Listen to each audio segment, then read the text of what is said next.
هو الله كمل أوصافه وسماه بين الورى أحمدا. هو الله كمل أوصافه وسماه بين الورى أحمدا. الحمد لله والصلاة والسلام على رسول الله وعلى آله وصحبه ومن والاه.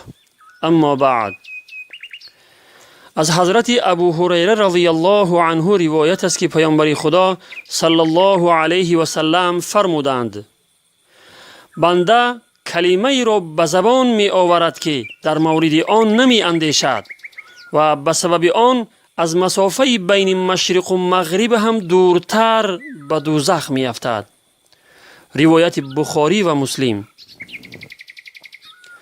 بعضی نفرانی هستند که هر سخنی که به ذهنشان آید بدون فکر و اندیشه آن را به زبان می آورند که بعضا یک سخن آنها سببگار برپا شدن فتنه و شر بزرگی می شود.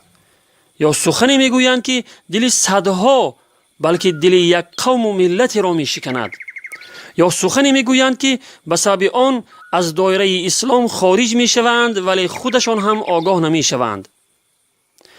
وقتی انسان اندیشه نکرده سخن گوید، ناخودآگاه گناهان زیادی را مرتکب می شود، از قبیل غیبت، سخنچینی، دلآزاری، تهمت به زنان پاکدامن، سخنان کفرآمیز و غیره که این گناهان انسان را از مسافه بین مشرق و مغرب هم دورتر به دوزخ می اندازد. العیاذ بالله.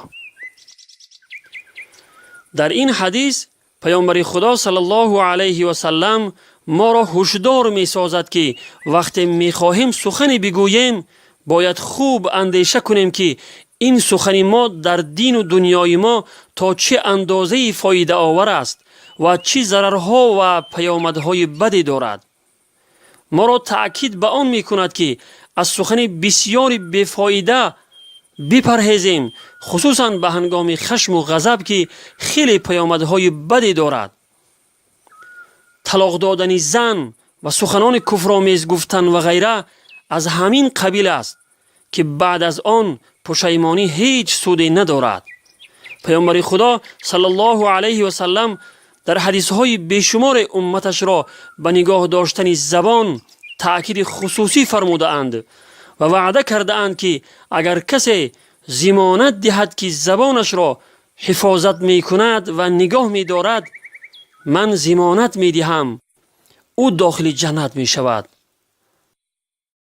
متى سنظل رقودا نغرق في النوم ونشخر وعن الآذان نصم ونغمض كي لا نبصر دقت أجراس الخطر والحالة جاءت تنذر لمتى نتقاعس قولوا من يمنع زحف المنكر مات الإحساس فصرنا من غير فؤاد يذكر نبصر إخوانا غرقا فنمر كمن لا يبصر فلنأمر